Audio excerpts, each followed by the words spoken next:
Okay, inherited in human. 1.3 nanti patah balik belakang lepas ni. Sebab yang tu kalau ada masa nak buat aktiviti sikit. Okay, inherited in human.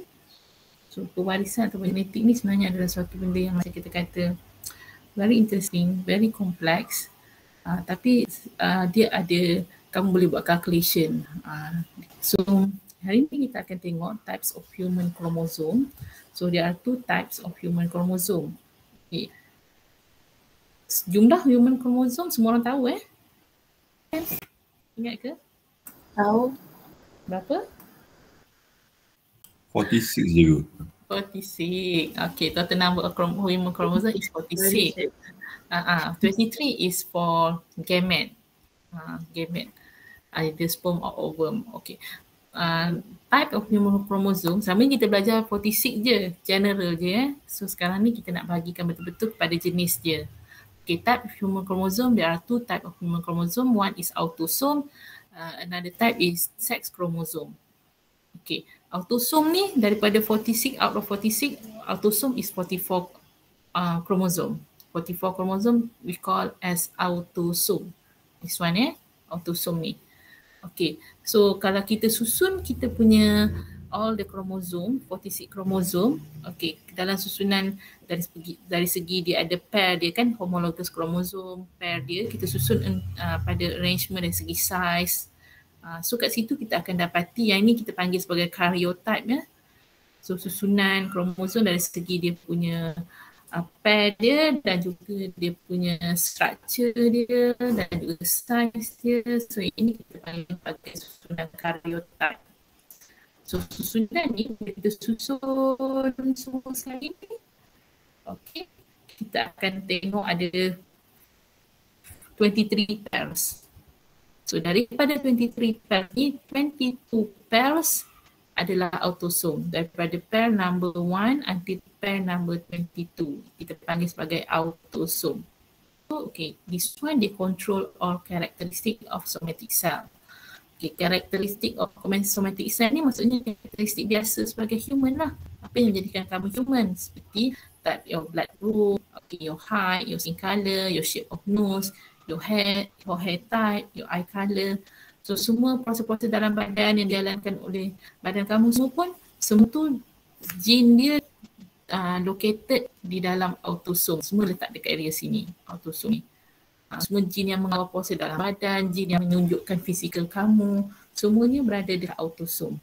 Fizikal yang biasa lah, maksudnya fizikal biasa.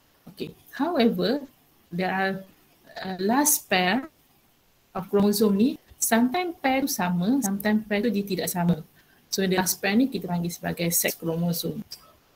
Okay, sex chromosome ni dia boleh jadi sama kalau dia X dan X, dan dia boleh tidak sama kalau dia X dengan Y. Okay, so the last pair not always the same. Okay, so yang dekat last pair ni yang control gender determination, maksudnya yang menunjukkan kamu tu lelaki dan yang menunjukkan kamu tu perempuan, dekat sini lah dia. Okay, apa beza lelaki dan perempuan? Okay, lelaki. Okay, yang boy. Apa yang menunjukkan kamu lelaki? Ibu bagi jawapan sikit. Apa yang menunjukkan kamu lelaki? Penis. Okay, you have penis, you have testicle, you can produce sperm. Okay, you have broad shoulder, apa lagi taller, so your skin is rough. Okay, so itu yang menjadikan kamu sebagai male. Okay. Yang itu semua karakteristik tu duduk dekat XY ni. Ataupun duduk dekat Y lah sebenarnya. Duduk dekat Y. Okay, banyak duduk dekat Y. Manakala yang female punya karakteristik tu, okay, apa contoh female karakteristik? Female, you have soft voice, you have vagina, you have uterus, you can pregnant, you have metrocycle, you have breast, semua tu adalah termasuk dalam seks kromosom ni yang mengawal dan menjadikan kamu sebagai seorang perempuan. Sama juga dengan yang lelaki tadilah. Okay.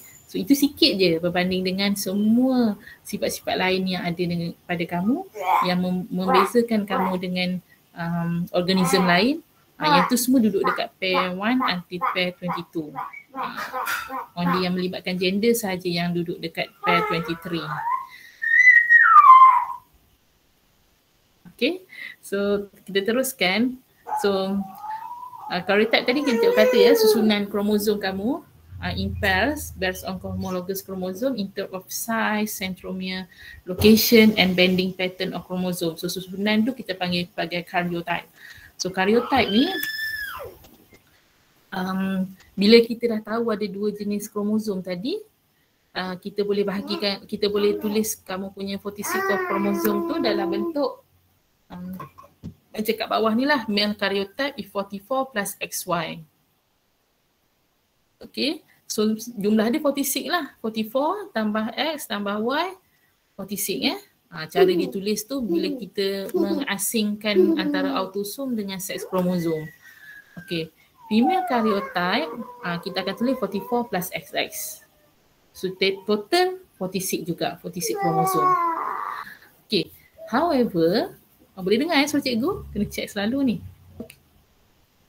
Dengar tak suara cikgu? Boleh dengar. Okay, boleh . However, itu kalau dalam kejadian yang normal. Okay, kalau tak ada masalah, so semua dapat 46 kromosom. Kalau tidak ada masalah. However, there are some event yang kita panggil sebagai non-disjunction, iaitu changes in number of chromosome. Okay, number of chromosome ni boleh berubah. Tidak semestinya 46. Yang ni sebenarnya kamu pun dah belajar lah. Kita belajar dalam topik form 4 dulu, iaitu topik cell division.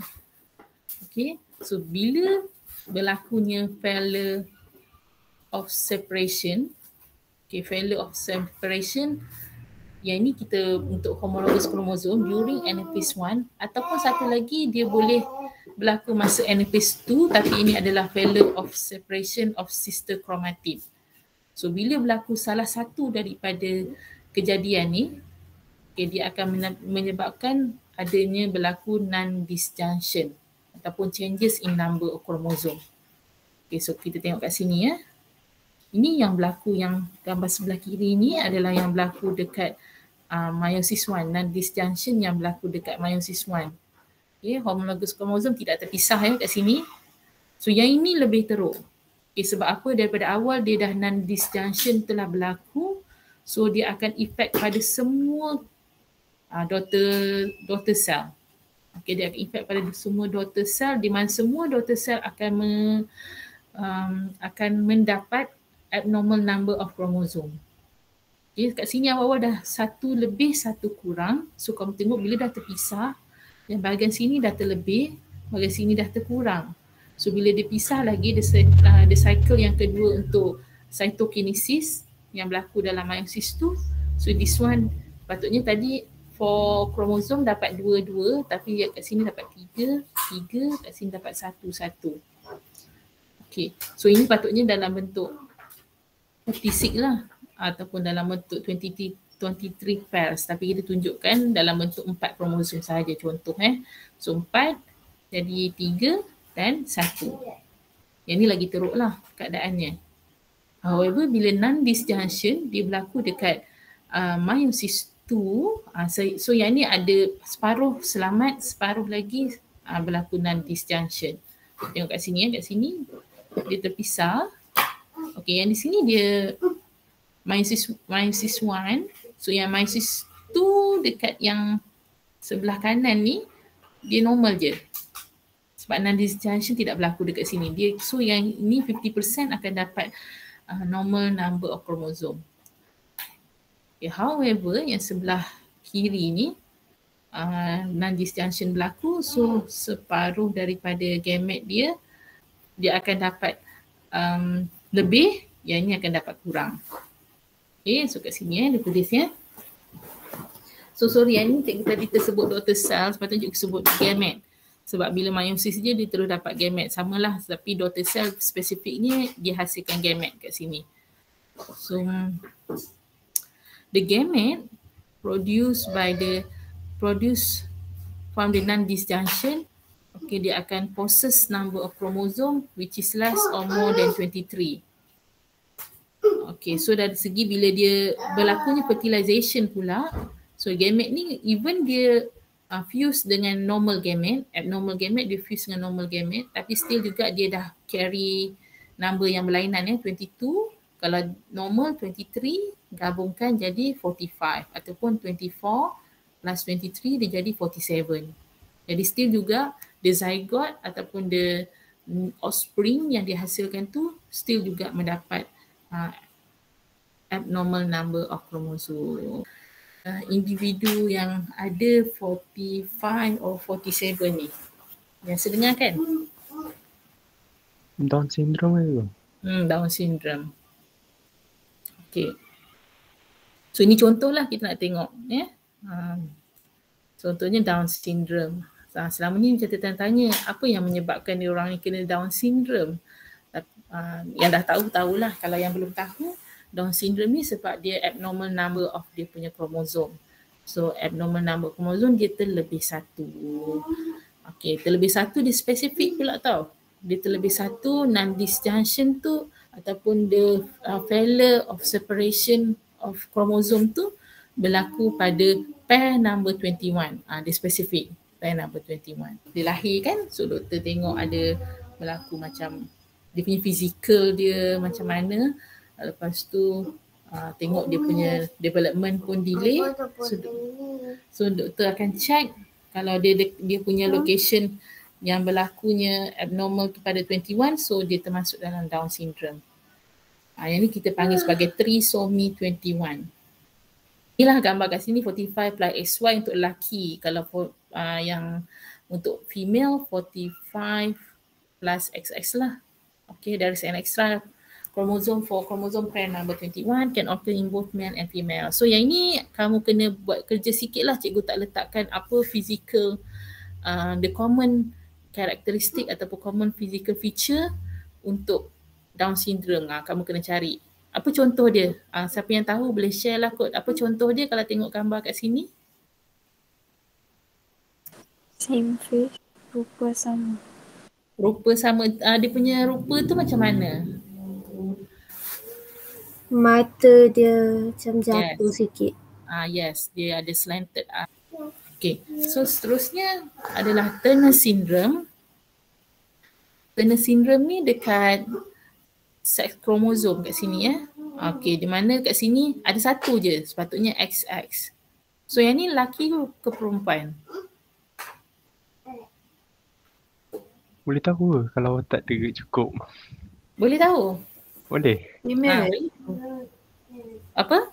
Dia female lah yang ni. Female. Tak ada Y. Ya. Dia sebenarnya kalau tak ada Y tu memang female. Dia kalau ada Y je baru penentu dia adalah lelaki. So yang ini adalah female. Obviously adalah female sebab dia tidak ada Y dan hanya ada X saja. So dia missing one X. So dia kurang lah. 6 jadi 45 lah. 45 panggil Turner syndrome ya.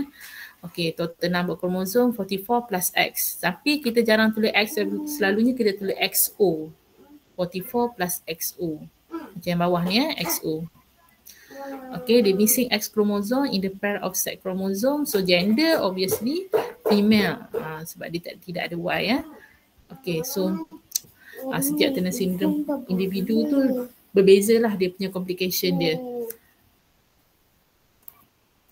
Okay, contohnya macam dekat situ dia boleh jadi developmental delays ataupun short stature, failure to attain puberty, infertility, cardiac abnormalities, no ovaries, less secondary sexual characteristics. So macam banyaklah bermasalah berbanding dengan normal female.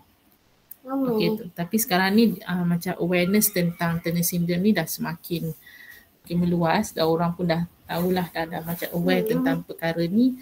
So orang pun dah makin concern dengan individu-individu yang terkena Turner syndrome ni. So sampai dia orang ada buat create bulan untuk Turner syndrome. Turner syndrome setiap tahun kalau tak salah cikgu bulan Februari. So dia macam raikan ataupun sama-sama support individu-individu yang kena Turner syndrome ni. So itu adalah contoh yang kedua.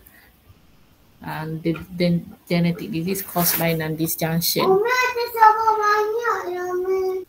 Okey, seterusnya adalah Klinefelter syndrome. Okey, ini lelaki atau perempuan?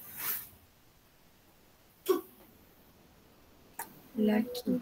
Okay, obviously lelaki lah ya.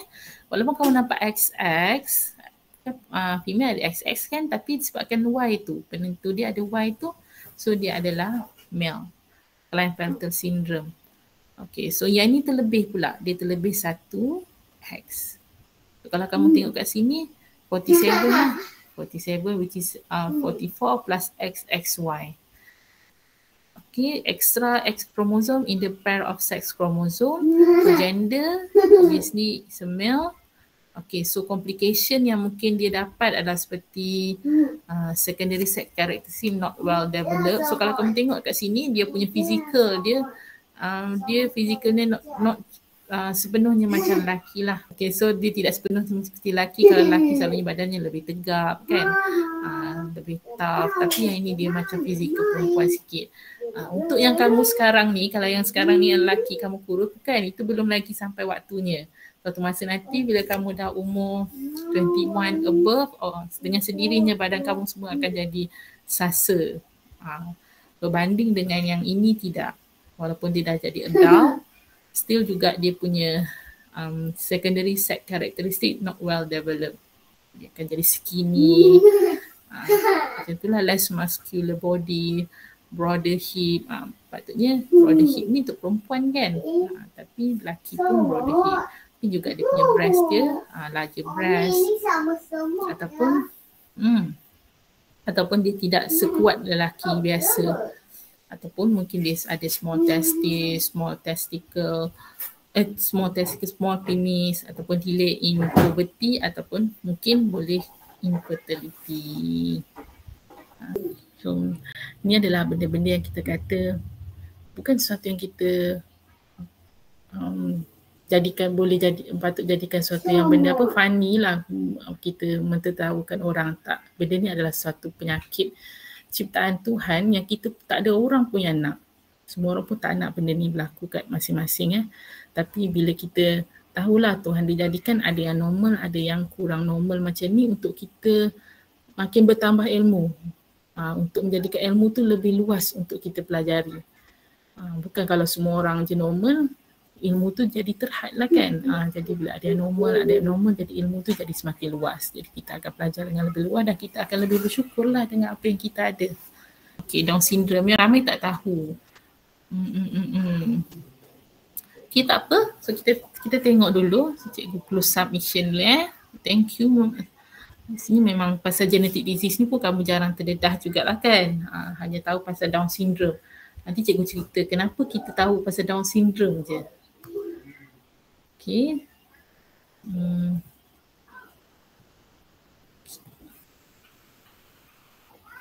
So ni jawapan dia. Bukanlah jawapan, ini antaranya So yang tadi kita cerita sex kromosom tu XO dengan SXY kena dengan Klinefelter. Okay, so boleh juga jadi jadi X ada 3. Yang ni dipanggil trisomy X female. Okay, ataupun dia boleh jadi juga lelaki dia ada 2 Y. Yang ini dipanggil Jacob syndrome male. Ataupun sebenarnya XXX dengan XYY ni dia ada, sometimes lah orang gelarkan yang ni superhuman, super female, yang ni super male. Sebab ada 2 Y. Yang ni ada 3 X. So ada. Okay. So yang ni kita tak belajar lah, kamu hanya tahu je lah. Kita panggil Jacob syndrome dengan trisomy. Cikgu baca, dulu masa cikgu buat pasal benda ni, masa cikgu matrik dulu, kita orang pergi library negeri tau. Kita orang pergi library negeri, lepas tu kita orang cek buku-buku yang berkaitan tentang genetic disease ni. So adalah yang antara yang glamour tentang Jacob syndrome ni ada seorang serial killer. Serial killer, serial killer tu adalah Klinefelter, sorry. Dia bukan Jacob, dia Klinefelter.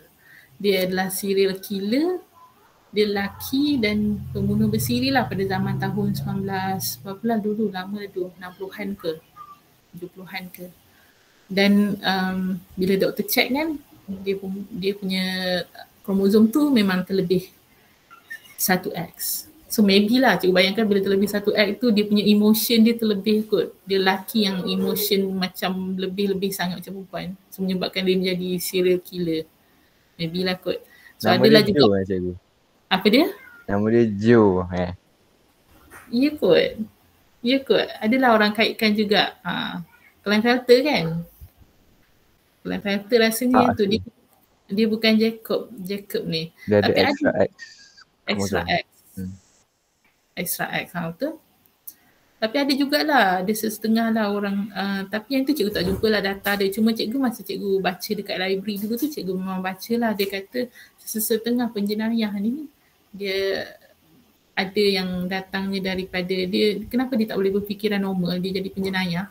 Sometimes dia boleh jadi sebabkan dia punya abnormal kromosom lah. Tetapi bukan semestinya kebanyakan penjenayah, kebanyakan serial killer dia jadi macam tu sebab apa? Kebanyakan sebenarnya sebab apa? Childhood trauma kot. Ya, dia sebenarnya sebabkan dia punya kisah silam dia. Okay, dia ada dark past yang dia punya tidak boleh dilupakan. Itu sebenarnya, kebanyakan sebenarnya adalah sebabkan itu bila diorang kaji. Yang ini antara faktor lain lah. Faktor lain mungkin juga dia adalah sebabkan kelainan genetik dia, menyebabkan dia juga menjadi tidak normal dan menjadilah macam penyayang kan. Okay. So yang lain ni kenapa kita tak belajar, jarang jumpa. Maksudnya jarang berlaku. Susah nak berlaku trisomy X female dengan Jacob syndrome male ni, susah nak jumpa. Jadi kita tak belajarlah. Klinefelter and Turner syndrome dia lebih common lah dijumpai. Lebih ramai, banyak percentage dia perbandingan dua ni. Dekat Malaysia pun susah jugalah nak jumpa. Okay. So ini adalah satu lagi sindrom yang mungkin tak ramai tahu tapi cikgu dah jumpa pun ya. Yang ni dia trisomy 18. Okay, dia berlaku pada pair number 18. Pair number 18, kenapa cikgu tunjuk gambar ni, Michelle Fagan ni, dia adalah Edward syndrome yang paling lama hidup. Dia hidup sehingga umur 23 tahun. So itu yang paling lama. Kebanyakan Edward syndrome ni adalah dia mati selepas lahir ataupun dia hanya boleh hidup seminggu saja. Itu yang paling common. Dia tidak ramai yang hidup lama. Sebabkan itu kenapa kita jarang sebut. Kenapa dekat sekolah tak ada Edward syndrome? Semuanya Down syndrome, semua Down syndrome. Sebab kebanyakan Down syndrome ni hidup lama. Dia punya kecacatan ataupun tidak berat sangat, dia mild saja. Walaupun dia Down syndrome, dia mild. Tapi untuk Edward syndrome ni, dia punya organ dia banyak yang tidak function. So dia menyebabkan lahir saja matilah ataupun boleh hidup seminggu ataupun dalam tak sampai setahun, macam itulah. So Michelle Fagan ni kita kata Edward syndrome survivor. Dia boleh sampai 23 tapi lepas tu pun meninggal juga. Yang lain ada tak rasanya? Pair 1, pair 2, pair 3, pair 4 rasanya ada tak berlaku trisomy? Agak-agaknya.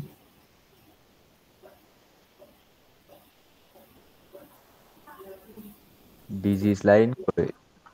Disease lain. Okay. Ada tapi maybe dah meninggal awal lagi.